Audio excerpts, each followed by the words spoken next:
E hoje nós vamos começar a apostila volume 3, que vai falar um pouquinho sobre o espaço rural no continente europeu, no continente da Oceania e da Ásia.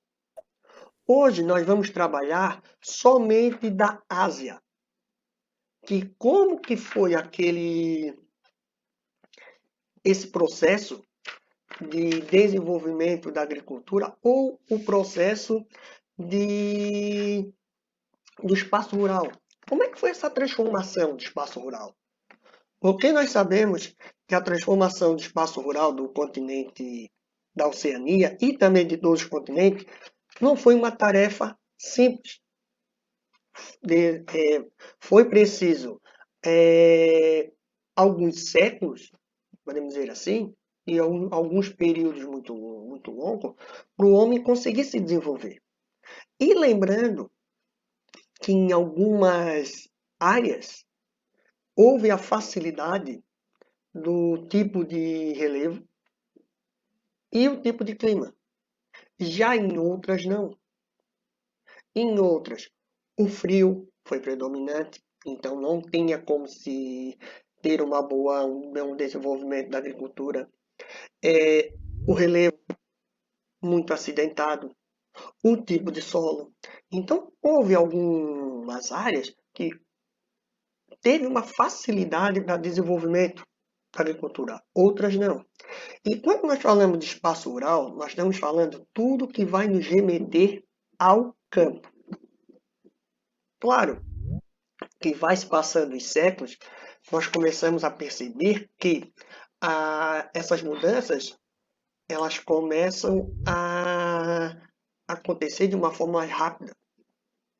Vai ter uma aceleração mais rápida porque as cidades estão crescendo numa velocidade muito grande e o campo ele não vai ter uma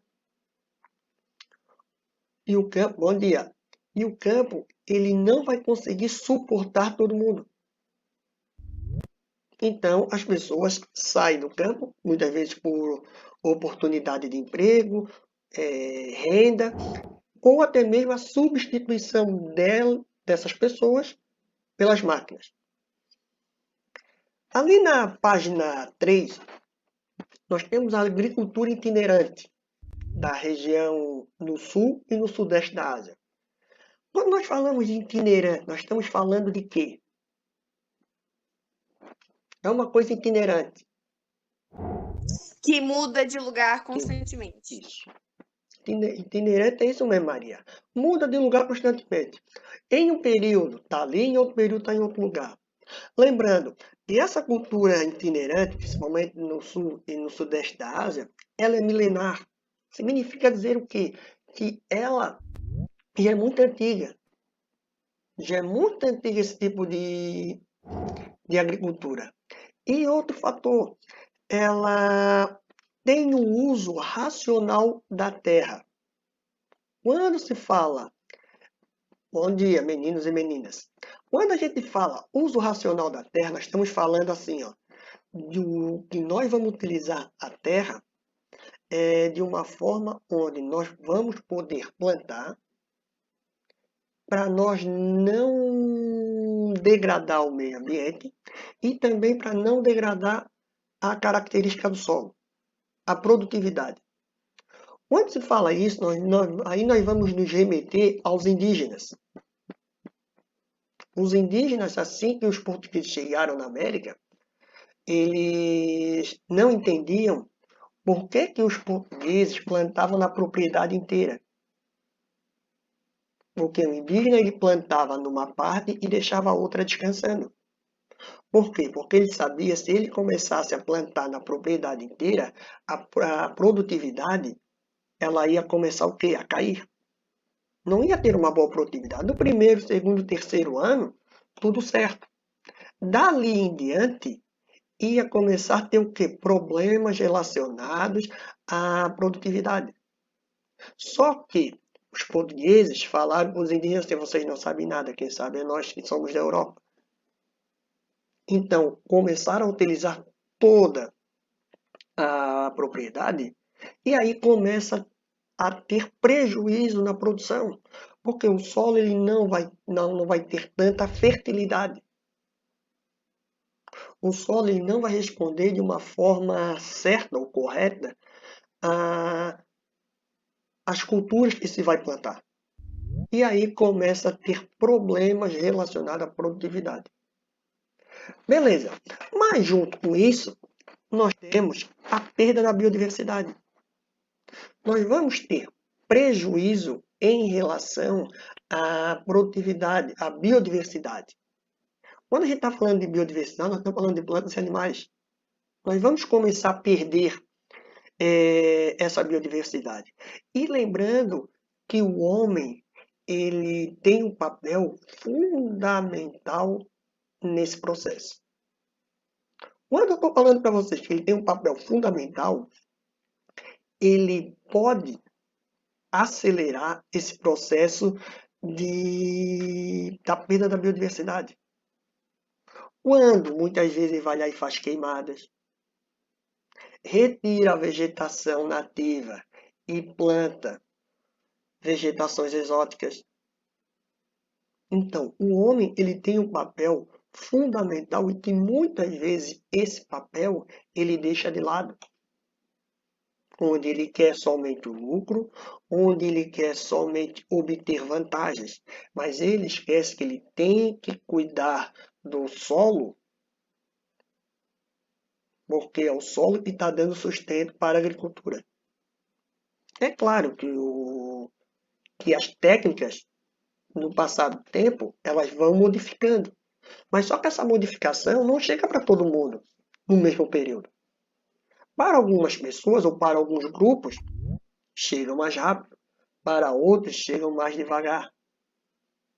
Então, nós temos que tomar cuidado em relação a isso, porque nós estamos falando de uma produção ou de uma agricultura que na Ásia, num local pequeno, onde as pessoas já estão acostumadas com aquela maneira de plantar, com uma moderna. Nós vamos trabalhar mais para frente com a agricultura moderna.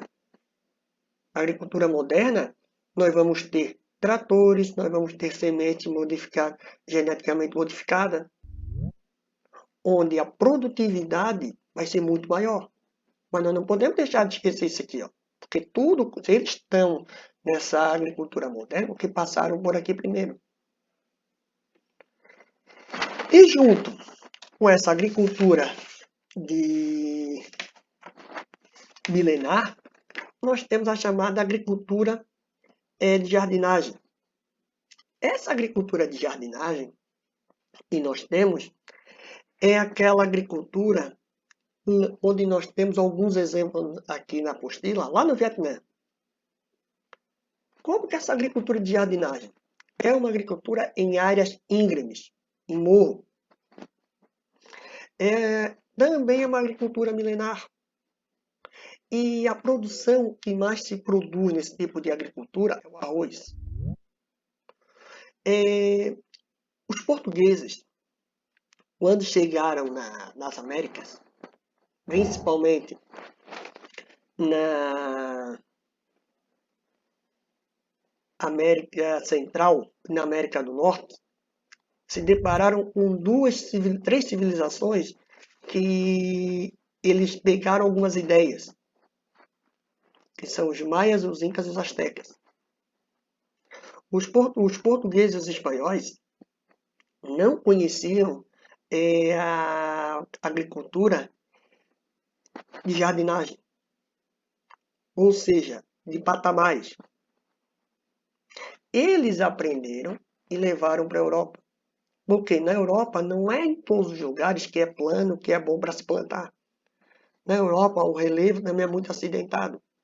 E o europeu, eles tinham que dar um jeito ou uma forma de desenvolver a agricultura. Então aí eles pegaram algumas ideias dessa população indígena que vivia na América e levou lá para a Europa. Tem uma agricultura que é muito interessante, que é a agricultura do arroz. Todo mundo, vocês sabem, eu acho que todo mundo sabe que o arroz ele precisa de água. Próximo a ele, ou ele, para ele conseguir se desenvolver, tem que ter água. E como que essa população do Vietnã conseguiu se desenvolver? Que era em áreas íngremes e de agricultura milenar e a produção de arroz. Eles resolveram fazer o quê? Patamares e fazer com que tivesse um reservatório de água. E esse reservatório de água iria ser importante para água para ele, produção do arroz, a utilização dessa água, produção de arroz. Então eles fizeram os encanamentos para ter esse reservatório de água. Beleza, mas de onde que vem essa água? Essa água, eles pegam essa água, esses reservatórios, das monções. Principalmente as monções de verão, onde traz muita... Bom dia! Onde traz muita umidade para aquela região, eles fizeram alguns bolsões e utilizam essa umidade, a água, a chuva, para a produção de arroz. Onde eles construíram alguns diques para armazenamento de água. Pessoal, falando, assim, pessoal, mas como que uma técnica milenar eles conseguiram se desenvolver tanto? Pessoal, a necessidade faz com que as pessoas comecem a adquirir novas formas e novas técnicas. Senão, eles não conseguem se desenvolver, eles iam desaparecer. Então, a única forma que eles conseguiram foi o quê? A única forma que eles conseguiram foi ter que arrumar algumas técnicas.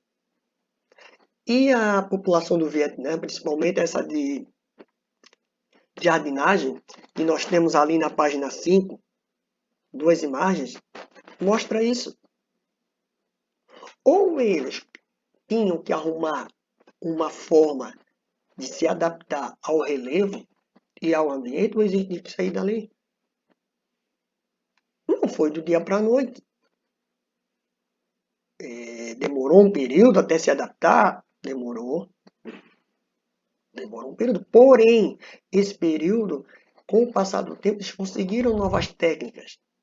E essas monções que trazem umidade para essa região foi importante porque eles conseguiram fazer reservatórios de água ou diques de água para armazenar a água para o desenvolvimento da agricultura. É por isso que na história do desenvolvimento do ser humano temos um período que é primordial, que é a mudança de mentalidade do nômade para o sedentário. Essa mudança do homem nômade para o sedentário que vai fazer toda a diferença. Que vai fazer com que o homem ele conseguiu, nesse mesmo período, domesticar os animais e também desenvolver técnicas de agricultura.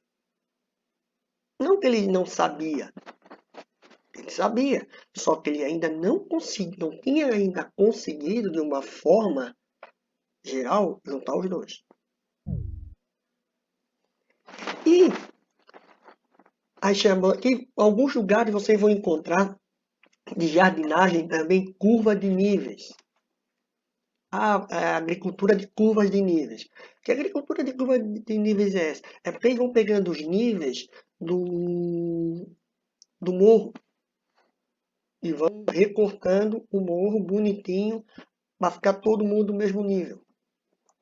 E nós temos, para fechar essa nossa parte, as chamadas plantation. O que é o plantation? O que é o plantation?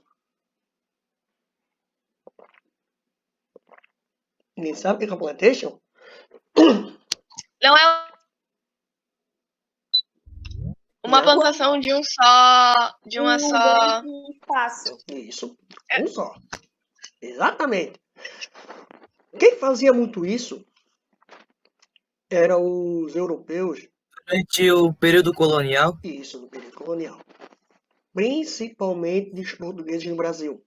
Os portugueses fizeram no Brasil com a cana-de-açúcar, porque eles já faziam lá no continente africano com a cana. E o clima e o solo muito parecido. Isso fez com que esses plantations, eles até hoje, em algumas regiões do mundo, eles ainda continuam funcionando. E na Indonésia também tem esse tipo de plantação. Foi utilizado no período colonial somente um tipo de cultura. Somente um. Só porque eles não plantam dois, três. Porque eles querem ficar somente em um tipo de cultura. Porém, um tipo de cultura pode dar problema. Por que pode dar problema? Porque se o mercado internacional não comprar, eu perco toda a minha produtividade. Eu vou perder tudo. Eu não ganho nada.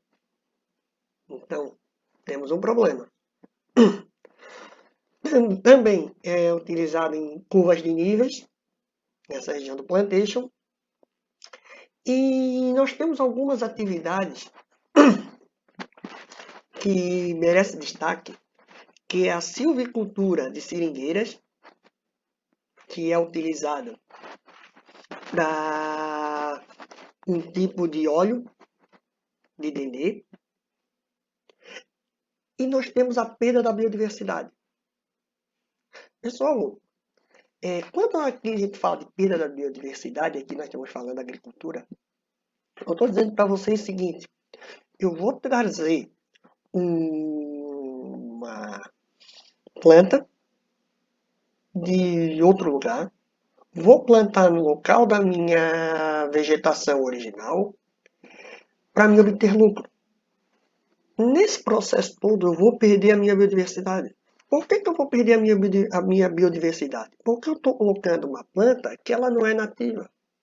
E nós sabemos que as plantas que não são nativas de um local, ela consegue dependendo da planta, ela consegue se proliferar muito rápido, ocupando o lugar que é da planta nativa.